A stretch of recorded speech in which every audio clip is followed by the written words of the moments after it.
decades, Africa had concentrated on being a continent that exported raw materials and exported jobs. And when you do that, you remain poor as a nation. When you look at the manufacturing value addition from Africa, it's less than 1%. So what is necessary, what we need today, is a structural reform, economic reform of the continent and the country. And this is where Nigeria comes in. We believe that we can really run with the idea of the small hydropower projects.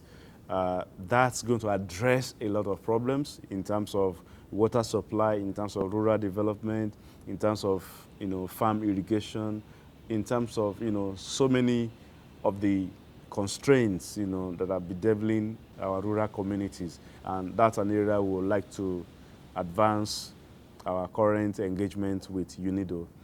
Secondly, the concept of industrial parks, having common facility centers, it's something we would like to take to the next level. We have a few industrial centers right now, but I think we can do a lot better in terms of providing the necessary facilities such that when businesses come to those locations, they are ready to move. The federal government realized that there was no way to industrialize the country without giving Nigerians sufficient power supply, not only in the large quantities needed for industrialization, manufacturing, and for the growth of the real sector, but also a good quality power supply. The federal government realized too that over the decades, there hasn't been a concomitant growth in investment in the power sector to match the rapid population growth in Nigeria.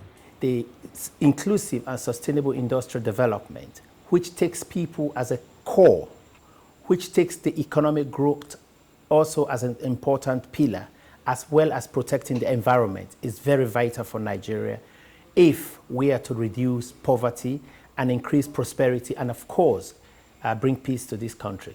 It's been growing at 7% per annum. It's going to continue to.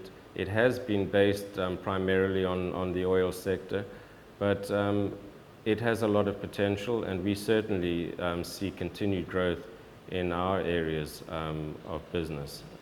I think that that potential can be improved by bringing in more diversified sectors such as agriculture, and the initiatives of the government seem to be going in that direction, and I think that this is a good thing. UNIDO's role is critical in the sense that they're in a unique position where they have seen this work differently in different countries, and they're able to bring that expertise locally. The second confidence we have brought into it is that all the sectorial policies are going to be backed by law. Even the plan wanted to be backed by law. So there's consistency in application and sustainability. So when you talk about inclusiveness, you talk about industrial, when you talk about sustainability, you have the right structure in place to make sure that it is sustainable. So that's the program we have embarked upon in Nigeria, and it will transform the whole economy.